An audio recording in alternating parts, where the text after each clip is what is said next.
তুমিও কি আমার মতো মাছের ঝোলে ডাঁটা খেতে খেতে বোর হয়ে গেছো? তাহলে এই রেসিপিটা একবার অবশ্যই ট্রাই করো। যার জন্য প্রথমেই এখানে নিয়ে নিয়েছিলাম আমি ডাঁটা। এই ডাঁটাগুলো আমার বাপি নিয়ে এসছে দুমকা থেকে, হ্যাঁ অনেক দূর থেকে। তো চলো আর বেশি দেরি না করে ঝটপট করে রেসিপিটা দেখাই। প্রথমে এখানে ডাঁটাগুলো আমি সুন্দর করে ছালটা ছাড়িয়ে নিয়েছি। ডাঁটাগুলো দেখে নিশ্চয়ই বুঝতে পারছো যে একটুখানি বেশি করেই আমি ছালটা ছাড়িয়েছি। আর তারপরে আমি দেবো ডাঁটার তরকারির মধ্যে আলু, তো সেই জন্য আলুটাকেও ছাড়িয়ে নিয়েছি। আর তারপরে এখানে ডাঁটাটাকে ভালোভাবে সিদ্ধ করতে বসিয়ে দিয়েছিলাম। ডাঁটাটা বেশ ভালোভাবেই সিদ্ধ করে নেওয়া হয়ে গেছে। চলো এরপর একটুখানি ডাঁটাটাকে ভালোভাবে ভেজে নিই। ডাঁটাগুলো সিদ্ধ করার সময় বা ভাজার সময় কিন্তু কোনো রকম মশলা দিতে হবে না, এমনকি নুনও দিতে হবে না। চলো ডাঁটাগুলো যতক্ষণে ভাজা হচ্ছে আমি একটা মশলা বানিয়ে নিই। প্রথমেই মিক্সিতে দিয়ে দিয়েছিলাম সাদা সর্ষে, সাথে দিয়েছিলাম জিরে, আর দিয়েছিলাম কাঁচা লঙ্কা আর সামান্য পরিমাণে লবণ। তারপর একবার মিক্সিটা ভালোভাবে ঘুরিয়ে নিয়ে এরপর এতে দিয়ে দিয়েছিলাম অল্প কিছু আদার টুকরো, সাথে দিয়েছিলাম হলুদ গুঁড়ি আর সব শেষে একটুখানি লঙ্কার গুঁড়ি। তারপর সামান্য একটুখানি জল দিয়ে ভালোভাবে মশলাটাকে পেস্ট করে নিয়েছি। আর এদিকে আমাদের ডাঁটাও কিন্তু এখন পুরোপুরি ভাজা হয়ে গেছে। চলো মশলা বানানো এখন পুরোপুরি হয়ে গেছে, এরপর ঝটপট করে রান্নাটা করে ফেলি। প্রথমে এখানে দিয়ে দিয়েছিলাম কড়াইয়ে তেল, আর তারপরে এখানে দিয়েছিলাম একটুখানি কালো সর্ষে, আর তারপরে দিয়েছিলাম কেটে রাখা টমেটো।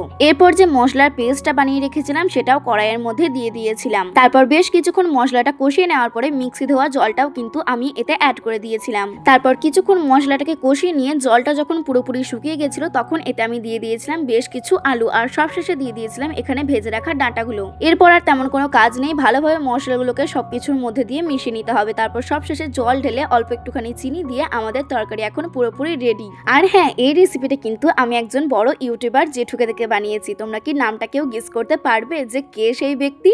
জানলে কিন্তু অবশ্যই কমেন্ট করে জানিও। রেসিপিটা কিন্তু একদম 10 আউট অফ 10।